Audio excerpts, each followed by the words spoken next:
Good morning, Grace Church. Pastor Rick here. When you think about coming out of this quarantine, what comes to mind?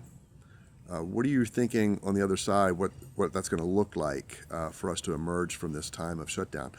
And I want you to think with me along the lines of the series that we're doing from the book of Joshua, Courage Over Fear.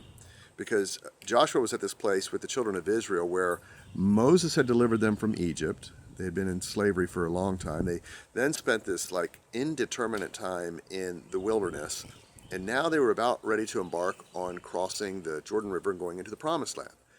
And in a sense, we're there. We've heard about this Promised Land. We have thoughts about what it's going to look like. Much of our thinking is in terms of what we've experienced so far. So a lot of us think that we're going back to the way things used to be. And there's kind of a lament there, isn't there? Because we don't want to really go back to that.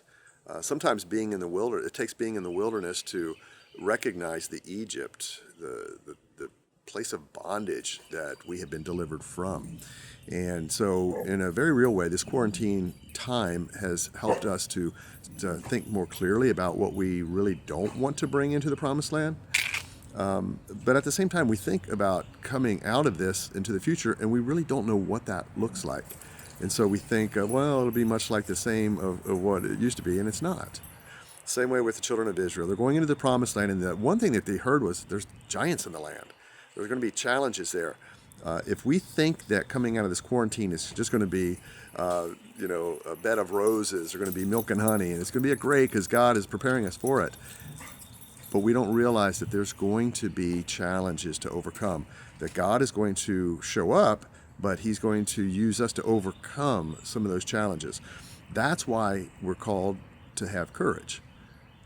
There are some challenges that are coming our way, and it's going to take for great leadership. And I don't mean just who are our leaders and are we going to follow them, but you and me to lead the way into the Promised Land. So I don't know what that all looks like, but I want us to be thinking in terms of what do we want to let go of from the past, the things that we've been delivered from in this quarantine, this desert period, when we take the land, when we go into the Promised Land. And again, I'm not trying to make this sound like, it's going to be amazing when we come out of this quarantine.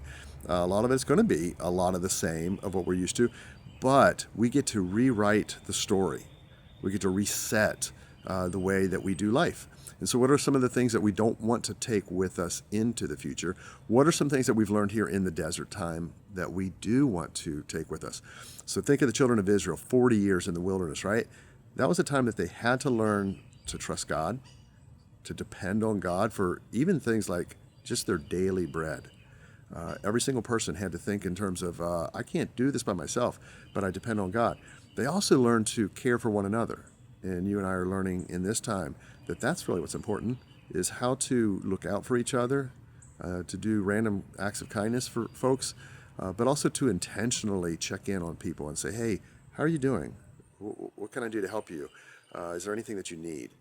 And particularly when people go through tough times, coupled with the tough time that we're all going through, like, the grief or people being hospitalized, people awaiting their fate as far as their job goes. And boy, all of those things are tough to do while we're separated from one another.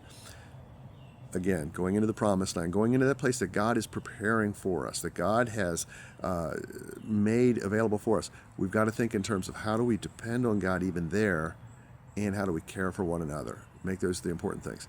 At Grace Church, we say we're a church of Christ followers learning to love God, to love others, and to change the world. And we will continue to do that, and even now in this time of preparation. I hope this encourages you. I hope that you are reading the book of Joshua, the first 3 or 4 chapters this week. And Pastor Levi is going to bring an incredible message this Sunday. And we want to make sure that you hear that and that you track with us together. God bless you. Love you. Hope that you're all praying for one another. Pray for me, pray for Levi, pray for the ministry at the church. But we are praying for you as well, and we are all in this together. God bless. See you Sunday.